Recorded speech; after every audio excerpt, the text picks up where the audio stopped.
Well, for today's video, I finally mustered up the courage to try this thing that I've been talking about a couple of videos back.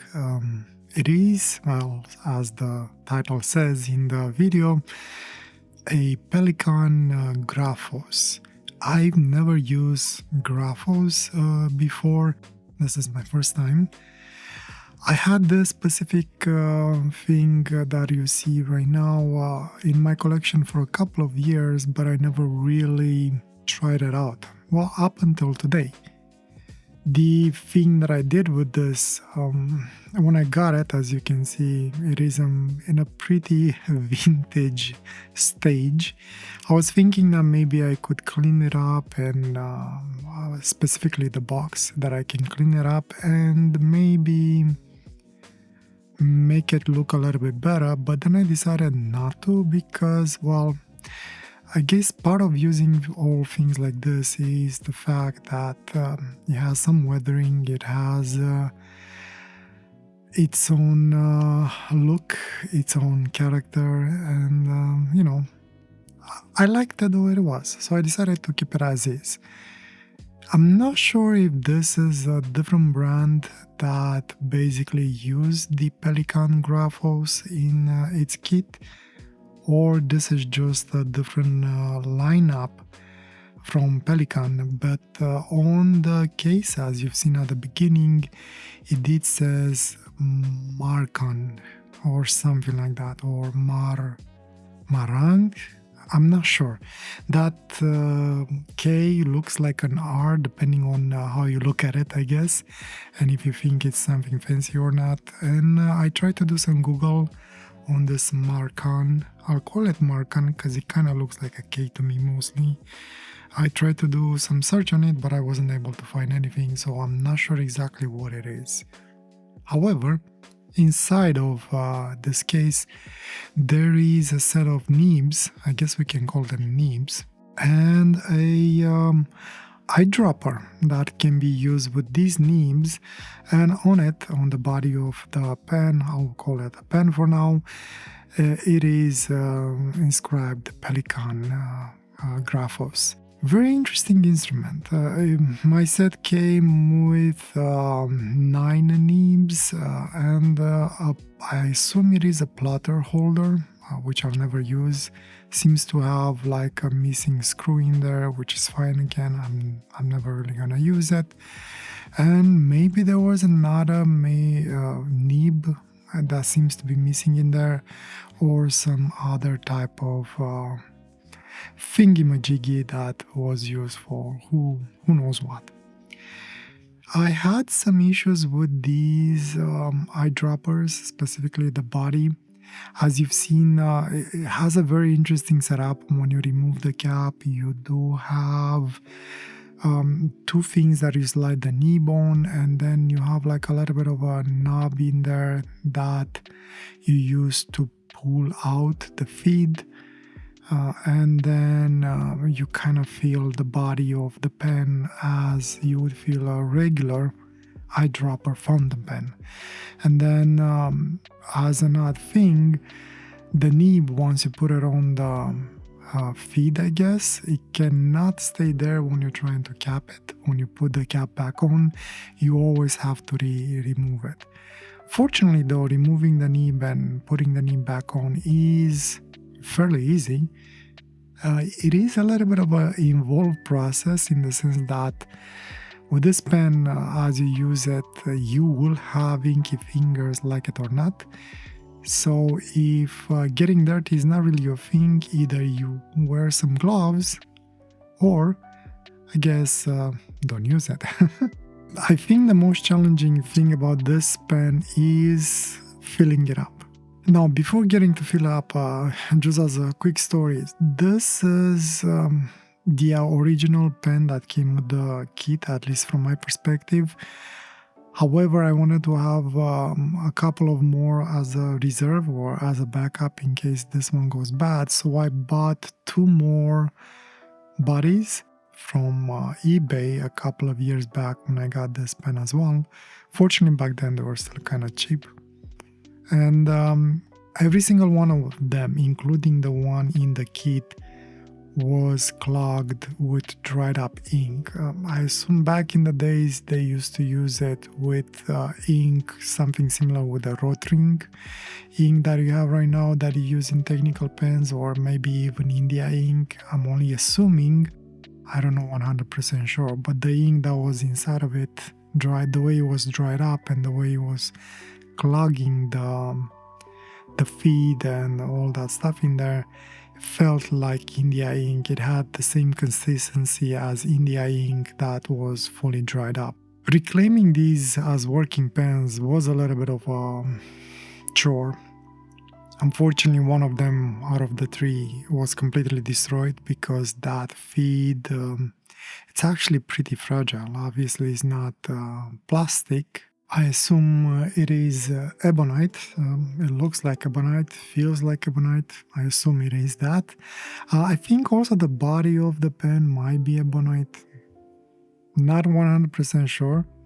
It definitely has a funky smell, but it might be just the vintage smell, if you know what I mean. If you ever bought things that are quote-unquote vintage, they come with a very interesting musky smell to them. Anyway, so going back, basically one of them was completely destroyed because the feed was so stuck inside that metal sleeve that I couldn't just remove it. And this was after days, if not actually weeks, of soaking the tip of the pen in warm water and soap and leaving it overnight, and then again trying to remove it and get it working. I managed to save the original one that came with the kit. Like, I was lucky enough that eventually everything just gave up and I was able to remove the feed without an issue. The second one that I might be trying in one of my feature videos, I'll bring it on. That one had like a metal knob that it was glued inside the feed. That thing that you basically use your nail to pull on the feed out. And that one actually, that metal thing broke. It unglued. Eventually, I managed to remove the feed without doing any more damage. And the third one, the feed just broke off eventually. Keep on trying to pull it out, push it in, put it out, push it in, slowly trying to gain like millimeter by millimeter. And somehow it broke. However, I do have a spare body and cap, I guess. That was the most challenging part of recovering these pens. Once I removed the feed, everything else that was dried up inside the body just fell off. I was able to use a drill bit, just spinning it with my hand to just remove everything that was inside, and that was fine. So the biggest challenge with these, one, it's I guess finding something that it's actually cleaned or unused if you're lucky enough, or if by any chance it is used, it will most probably be clogged and you have to be patient and try and hopefully basically disassemble everything without breaking anything. And the last challenge will be if you do break the feed, most probably will be impossible to find replacement parts for it unless you're good with basically shaping hardened rubber and make your own feed out of it. Not much else to say about the pen. Very simple in its build, very elegant, but at the same time functional. I guess you could say it's what German build quality used to be back in the day, functional and reliable. Even the case, even though it has a very simple latch-on mechanism, even after all this year, seems to work just fine.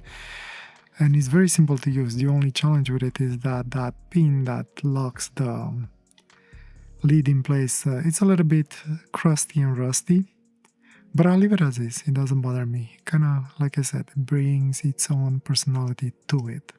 All that aside, how is it to use it? I was a little bit scared going and diving directly with it into the drawing. I kind of started slowly just to see how it feels, just to see just to get a hang of it. And eventually actually got to like it quite a lot. Filling it up, if you ever get these things, use one of the pipettes that I showed at the beginning, but don't just keep it at the top because that will actually create an air pocket. As it did for me, and actually I didn't get to fill it up. I had to fill it up a second time. I thought I had issues with the ink flow, but no, actually I didn't have any ink, so I had to fill it up again. The way you want to fill it up is you push the pipette all the way to the end, and then as you push ink, you slowly pull it out, trying to make sure you don't introduce any air bubbles or trap any air bubbles as you put ink inside.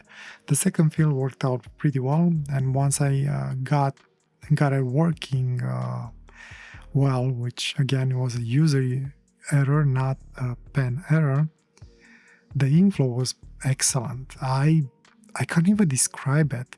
If these are the beginnings of the technical pens, compared with the technical pens that we have nowadays, in my perspective, this is kind of superior to a technical pen.